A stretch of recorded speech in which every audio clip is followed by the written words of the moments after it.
about this is the executive director for USA Strong, Erin Elmore. Also with us, the president of the Convention of States of Action, Mark Meckler. Mark, Erin, great to see you both. You as well. All right, so it's somewhat of an interesting lineup. I was personally enjoying all of the hand-wringing and gnashing of teeth by liberals on Twitter today, upset about the fact that John Kasich got a speaking slot, the former Republican governor of Ohio. He'll be speaking there, and a lot of people thought they should have had someone more progressive, an actual liberal up there. But Erin, out of all the speakers on the roster, who caught your attention the most? Well, first of all, what a cast of characters, right? I think it's no surprise that AOC made the list. We know that Joe Biden, who hasn't really developed much of an identity, is leaning further and further and further to the left. And with AOC, we know she's got that popular appeal amongst the progressives and the young people, and she is a woman. And I think that that's what they're looking for. Bernie, of course, he's going to be there. He's also that progressive, popular character. And the Kasich situation, we know he's a never Trumper. He's just mad because he couldn't bring home the White House for the Republicans. And so he's just sort of flipped the script and going straight Democrat. But you know what? It doesn't matter. I think all of this is for naught. I think the ratings are going to be absolutely abysmal. No one's going to watch this clown show. And we're really going to gear up for the RNC, which will be far more interesting. Yeah, you know, it's interesting, Erin, too, because the Trump campaign has that inside track with a digital audience. They have a huge following on Facebook. I am going to be very curious to see what kind of star power we can actually have at these events, the production, how it's going to go down. Mark, you can see some of the names here on the screen. Andrew Yang down there on the bottom. This is from a Politico article. Elizabeth Warren here.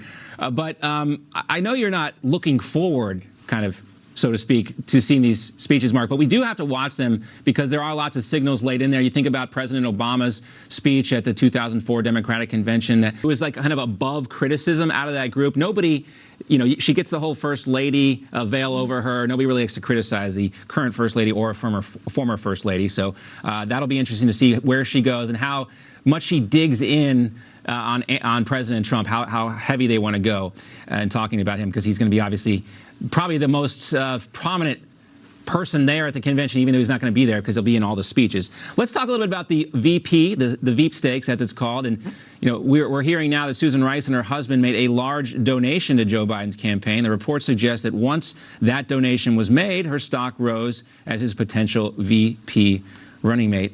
I hate to sound cynical or skeptical here, Erin, but isn't that how politics works?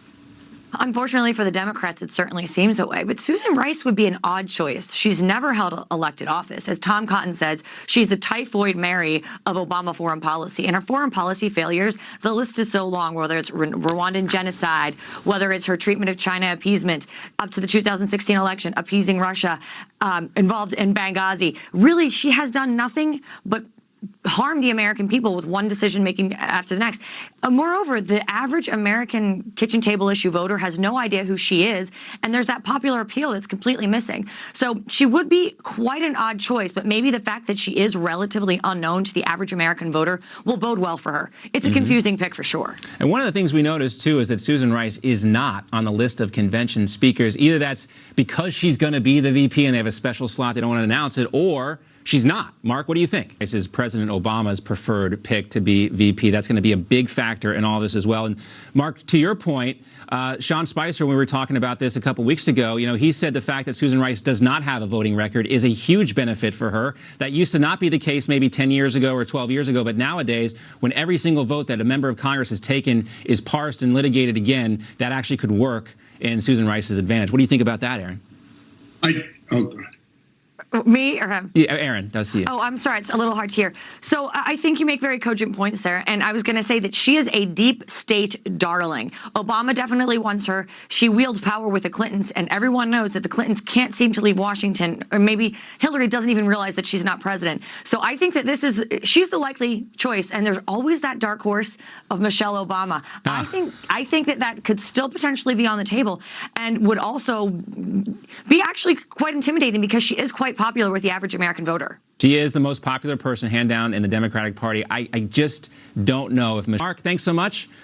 And that is going to do it for this first hour of the program. We'll be back. We got more coming up next.